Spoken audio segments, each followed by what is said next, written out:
Assalamualaikum warahmatullahi wabarakatuh. Berjumpa kembali bersama channel Hikmah Alam. Apa kabar semua sahabat-sahabat yang beriman? Semoga kita selalu dalam lindungan Allah Subhanahu wa taala yang Maha Pengasih lagi Maha Penyayang. Semoga kita selalu diberikan kesehatan, kesejahteraan, dilimpahkan rezekinya serta dimudahkan segala urusannya. Dalam kesempatan kali ini kita akan membahas ilmu kekebalan hati warisan Rasulullah SAW.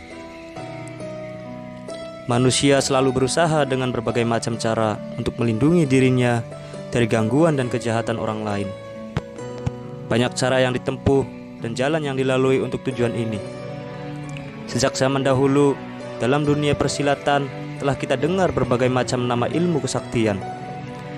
Di zaman rudal dan senjata mutakhir sekarang ini pun masih banyak orang yang mengajar ilmu kesaktian semacam ini dengan berbagai macam tujuan dan alasan untuk menjaga diri agar terkenal sebagai jawara, atau mungkin seorang dai mempelajarinya agar dakwahnya lancar. Karena paling tidak dia dapat melindungi diri dari kejahatan orang yang tidak senang pada ajakan kebaikan yang dia serukan dalam setiap dakwahnya. Perlu juga diketahui, ilmu kedikdayaan ini punya dua sumber yang berbeda, yang biasa dikenal dengan sebutan ilmu hitam dan ilmu putih. Ilmu putih adalah kesaktian yang diperoleh dengan amalan tertentu yang tidak bertentangan dengan syariat Islam. Sedangkan ilmu hitam adalah kebalikannya, kesaktian yang diperoleh dengan melakukan suatu amalan yang dilarang Allah. Berikut ini kita akan uraikan kesaktian luar biasa yang sangat penting untuk dimiliki, khususnya bagi mereka yang berkecimpung dalam dunia dakwah. Ilmu ini adalah ilmu kebal yang diajarkan dan diwariskan Rasulullah SAW kepada para sahabatnya.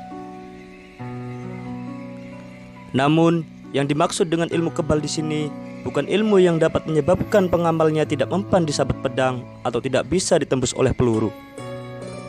Ilmu kebal tingkat tinggi yang diajarkan Rasulullah SAW adalah ilmu kekebalan hati. Orang yang menguasai ilmu ini tidak akan mudah sakit hati, tidak gampang tersulut kemarahannya, tidak gampang termakan hasutan orang, jauh dari dengki dan hasud, sehingga hidupnya terasa benar-benar tentram. Rasulullah SAW sangat pemaaf, tidak mudah merasa sakit hati walaupun diperlakukan dengan perbuatan yang sangat menyakitkan sekalipun. Beliau dicaci, dihina, disakiti, tetapi dengan mudahnya beliau melupakan itu semua. Sudah kerap kita dengar sebuah riwayat yang menyebutkan bahwa Rasulullah setiap kali pulang dari masjid diludahi oleh seorang kafir. Suatu hari Rasulullah SAW tidak mendapati orang tersebut. Ketika Rasulullah mengetahui orang itu ternyata sakit, beliau bergegas untuk menjenguknya, dan sebab itulah orang tersebut masuk Islam.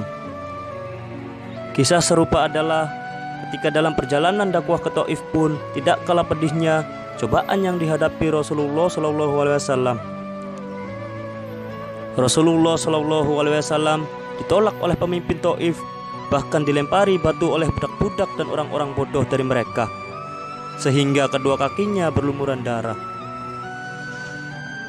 Ketika malaikat Jibril menawarkan untuk membinasakan mereka, Rasulullah SAW menolak, bahkan mendoakan mereka agar mendapat pengampunan Allah.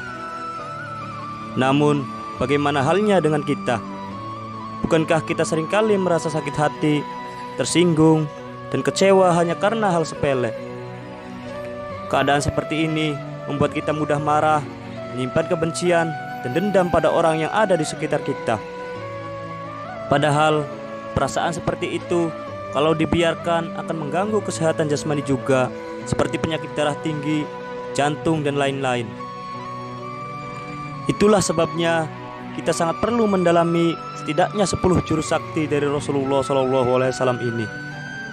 Apakah 10 jurus itu dan bagaimana kita menguasainya?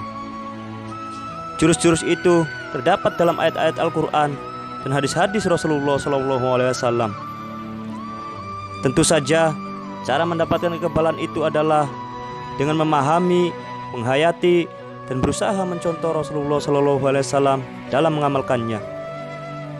Orang yang dapat menguasai jurus-jurus ini dengan sempurna bukan saja dia akan sakti di dunia, namun di akhirat pun dia dianggap sebagai jawara yang telah dapat mengalahkan hawa nafsunya. Dia akan mendapat pahala yang besar dan kemuliaan dari Allah Subhanahu wa taala.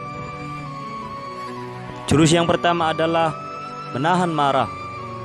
Jurus ini mengingatkan kita untuk dapat menahan amarah. Allah Subhanahu wa taala berfirman, yang artinya, dan orang-orang yang menahan amarahnya dan memaafkan kesalahan orang lain, dan Allah mencintai orang-orang yang berbuat kebajikan. Quran Surat Ali Imran ayat 134. Jurus yang kedua adalah akhlak utama. Jurus ini mengingatkan kita untuk dapat meraih akhlak paling utama. Rasulullah SAW bersabda, yang artinya, wahai Uqbah, tidakkah aku memberitahumu akan akhlak paling utama bagi penghuni dunia dan akhirat? Engkau menyambung hubungan terhadap orang yang memutus hubungan denganmu. Engkau memberi orang yang tidak mau memberimu, dan engkau memaafkan orang yang menzolimimu. Jami'ul Hadis juz 37 halaman 309. Jurus yang ketiga adalah memaafkan dengan cara yang baik. Jurus ini mengingatkan kita untuk mudah memaafkan. Hal ini sebagaimana firman Allah Subhanahu wa taala yang artinya, maka maafkanlah dengan cara yang baik. Quran Surat Al-Hijr ayat 85. Jurus keempat adalah lebih berharap ampunan Allah. Jurus ini mengingatkan kita agar mendapat ampunan Allah Subhanahu wa taala sebagaimana firman-Nya, yang artinya, dan hendaklah mereka memaafkan dan berlapang dada. Apakah kamu tidak suka bahwa Allah mengampunimu? Dan Allah Maha Pengampun lagi Maha Penyayang. Quran Surat An-Nur ayat 22. Jurus yang kelima adalah sabar. Jurus ini mengingatkan kita agar selalu bersifat sabar. Allah Subhanahu wa taala berfirman, yang artinya, barang siapa yang bersabar dan memaafkan, sesungguhnya yang demikian itu termasuk perbuatan yang mulia. Quran Surat Asy-Syura ayat 43. Jurus yang keenam adalah amalkan wasiat Nabi. Jurus ini mengingatkan kita pada sebuah wasiat baginda Nabi SAW dalam sabdanya, yang artinya, dari Abu Hurairah radhiyallahu anhu, bahwa ada seorang berkata kepada Nabi SAW, berilah aku wasiat. Nabi berkata, janganlah engkau marah. Orang itu mengulangi berkali-kali permintaannya. Nabi pun berkata, janganlah engkau marah. Hadis riwayat Imam Bukhari.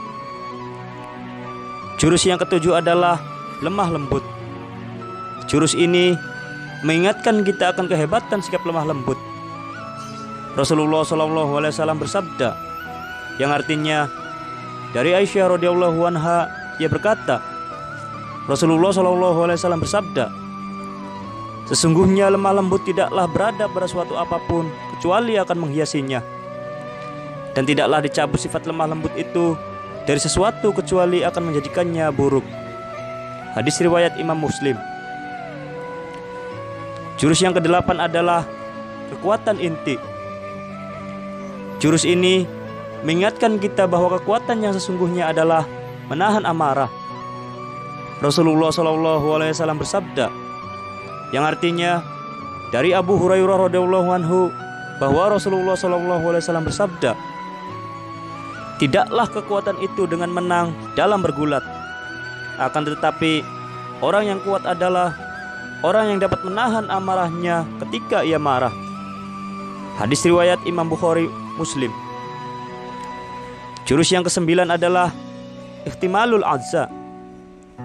Jurus ini mengingatkan kita bahwa ihtimalul azza, atau yang disebut dengan bersabar atas keburukan orang, adalah pembuka pertolongan Allah Subhanahu wa taala. Rasulullah SAW bersabda, dari Abu Hurairah radhiyallahu anhu, bahwa seorang berkata kepada Rasulullah SAW, sesungguhnya aku mempunyai kerabat. Aku selalu menyambung hubungan baik dengan mereka, tetapi mereka selalu memutuskannya. Aku berbuat baik, akan tetapi mereka membalasnya dengan keburukan. Aku berlaku bijak, akan tetapi mereka berlaku bodoh.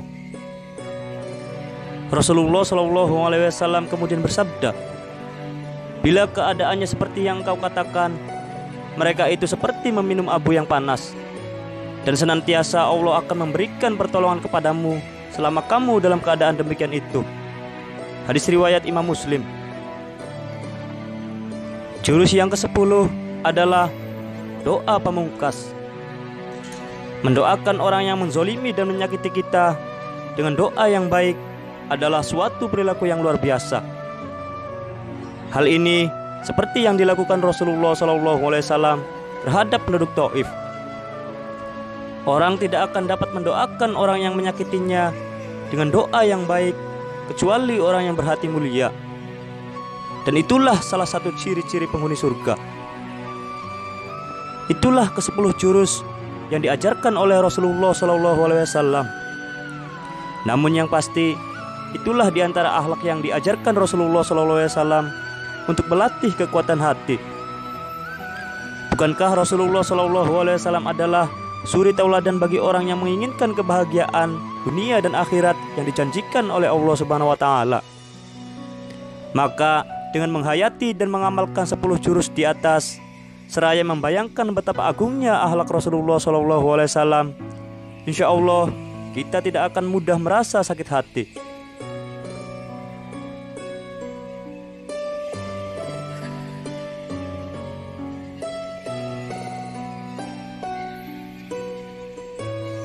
Demikianlah pembahasan kita kali ini mengenai ilmu kekebalan hati warisan Rasulullah SAW.